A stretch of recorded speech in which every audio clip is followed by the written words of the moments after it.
Yo, g'day Andy, Jeff here. Thanks for the shirt, brother. Fantastic. I stumbled onto your podcast from Joe Rogan. I went scrolled through. I thought I'll check this fella out. Listen to podcast number 4.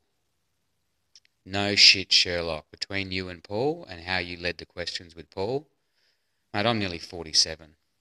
My whole family, other than my sister and I, have got a heavy military background. My dad was in the SAS for 28 years. I grew up on barracks. My mum was a nurse. So I've sort of seen the other side of being in the military. I took care of my dad from the age of 10 to when he died when I was 14 and a half. He died of motor neuron disease. During that time, I wanted to be like Dad.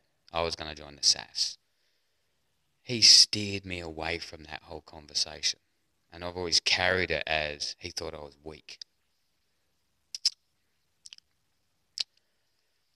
I've done a lot of different, extraordinary shit along the way. Got a family, relate to a lot of stuff you guys have done. But the conversation you and Paul had and what Paul shared, been the most powerful thing I've heard. And that was your first podcast. I heard of yours. Man, the impact that's made, and I want you to let Paul know, has altered my family, the people around me, deeply, man. And my relationship to fear. I've been the small guy who'd take on the big guy. No one relates to me as a scaredy cat.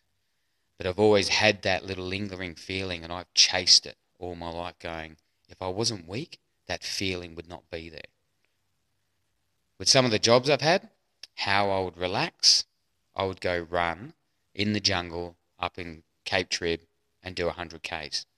That's the way I would relax. Fucking fruitcake, brother. But hearing that podcast, and I've listened to it over and over and shared it with a shitload of people, has been the most profound thing and shifted my relationship to everything. And the actual physical results, myself, my family, and the people around me, and what I've produced in the world since then, I can't fucking believe it, dude. Some of it's not so fucking good. But, so mate, I bought this shirt from yours. It cost as much to freight it here as it was the price of the shirt. But as a thank you, and I'm happy to wear it proud, mate. Be the example. We speak the same lingo. So, mate, if you get to hear this, awesome. I'm not going to write you an email. I'm not a writer. But if you can get this through to Paul to acknowledge him, man, it's phenomenal. Phenomenal. So from here on, from podcast 4, mate, you got some big boots to fill now, man. So best of luck. Maybe we cross paths one day, mate, but I hope you actually get to listen to this, dude. Thanks, man. Be the example.